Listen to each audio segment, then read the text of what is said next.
Well, it wanted to do an updated video here on the most valuable early game characters in Marvel Strike Force. This game changes so often, and I just feel like it's just important for me to every now and again pop up and go through a list of characters, as there are new players who are always coming to the game, and I want to make sure that I'm staying up to date here with some content. Now, I do want to say that this list, largely, I try to go the free-to-play route. There are some characters that I will have highlighted here that, of course, if you are able to get them a little bit later on, or if you're able to get lucky with getting those characters, and I would definitely recommend investing into them as well. But for the most part, I'm focusing on characters that you can get fairly early enough where they can actually have an impact on your roster as a free-to-play player. Like I said, we'll talk about some pay options or lucky options a little bit later on here. So let's actually jump into the list right now. We're going to talk about let's take a look at the list, right? So this is what I have here. I have all these characters highlighted. I'm going to talk about the reason why they're on this list and why they are recommendations. So I'm actually going to start off with the Infinity Watch team or Infinity Watch characters. So primarily Gamora, Phyla-Vell, and Nebula. So I think that these are definitely some of the most valuable characters that you can get earlier on. I should backtrack and say that if you're just starting out in the game, like right now, that when you first start playing the game, that ultimately you kind of got to use whatever characters you have available to you, right? You're not gonna be able to get some of these characters right out of the gate. As a matter of fact, all of these characters aren't characters that you're gonna be able to get right out of the gate.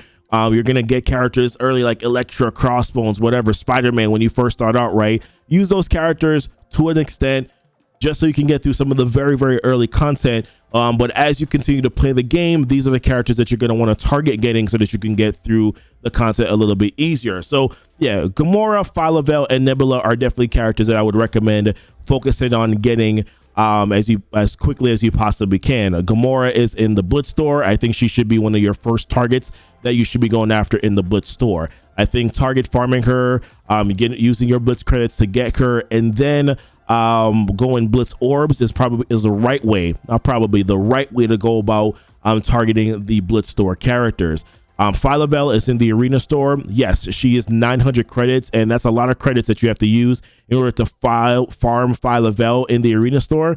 It doesn't matter. Patience is important in this game when it comes to going after getting the right characters that you need to use in Marvel Strike Force. So yes, it's 900 credits. Yes, it's a lot of credits. Yes, that will take time, but patience is key, and getting the right characters and not wasting resources or not wasting time, I think, is a big deal. So Phyla-Vell will be a recommended character that I would recommend targeting in that arena store. Next is Nebula. Nebula is in Nexus 4-6, so we'll take a little time for you to get her.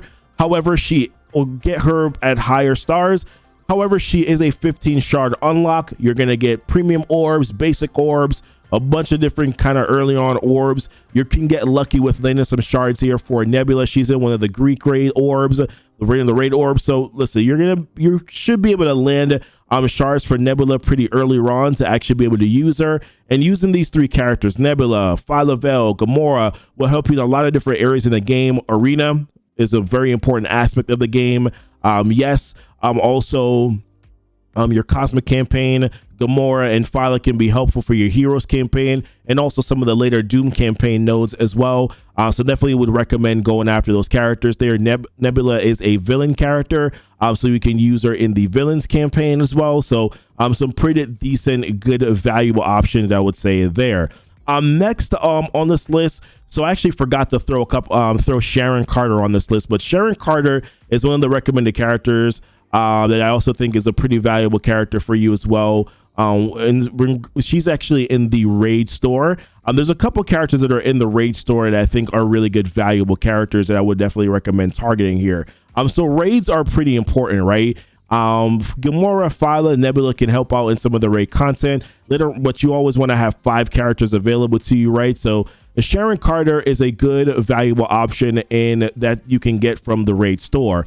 Now, the raid store it's hard to target farm characters there because you need 1,400 credits. I think Sharon right now is 1,350 credits in order for you to target farm characters in the raid store. There are a lot of valuable characters that are in that raid store that you can actually use. So I definitely would recommend opening up raid orbs. Yes, it will take time for you to land the shards for the characters that you want, but ultimately I feel like it's best to open up shards, to open up the orbs to get a variety of shards, as opposed to trying to target farm one character in the raid store, just because the cost is so heavy, more so than the arena store. So I definitely would recommend going after opening up orbs in the raid store.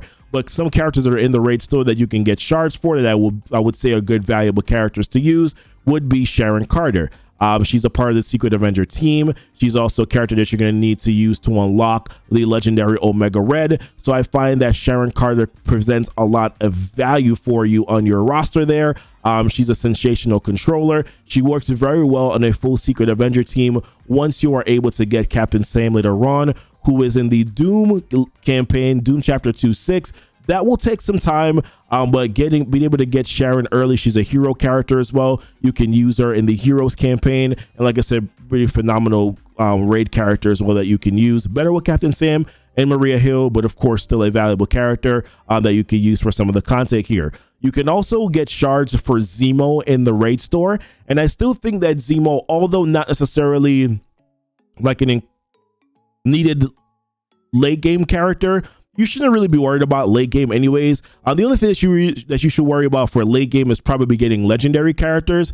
There are specific legendary characters that we can talk about that you want to try to get or think about getting in the early onset, but I don't want you to focus on crowding your brain with legendaries yet. There's only like 4 or 5 of them that are actually like really, really important. The other ones you can kind of organically get over time.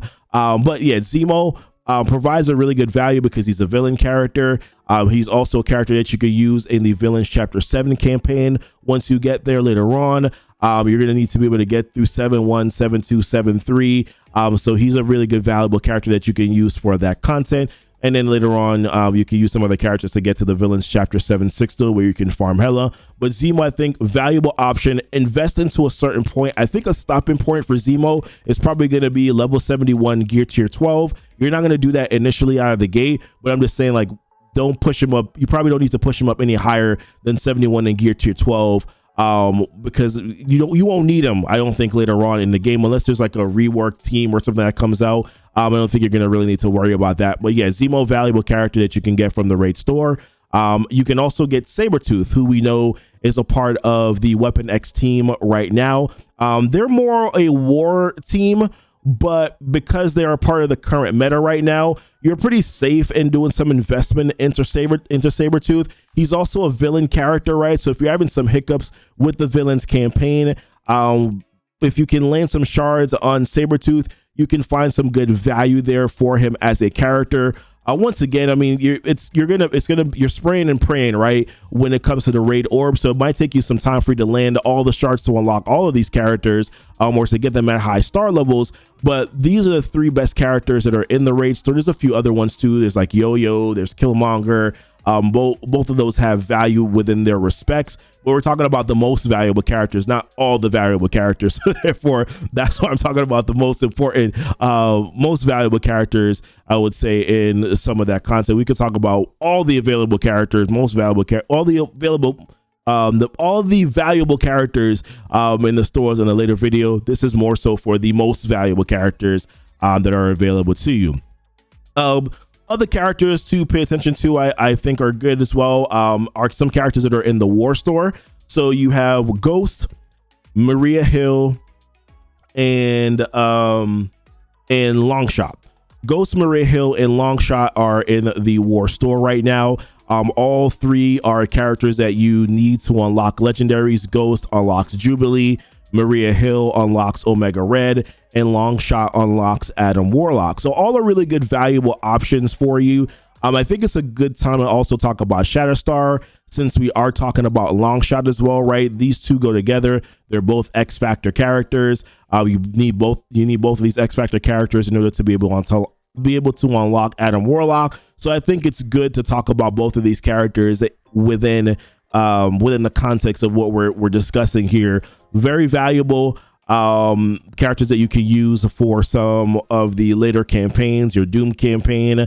You can also find some pretty good value for them as well in some of the other campaigns as well that you do too. So I don't think you really need Shatterstar or Longshot like out of the gate. I don't think that they matter as much until you get to level 70. Once you get to level 70, they provide a lot of really good value.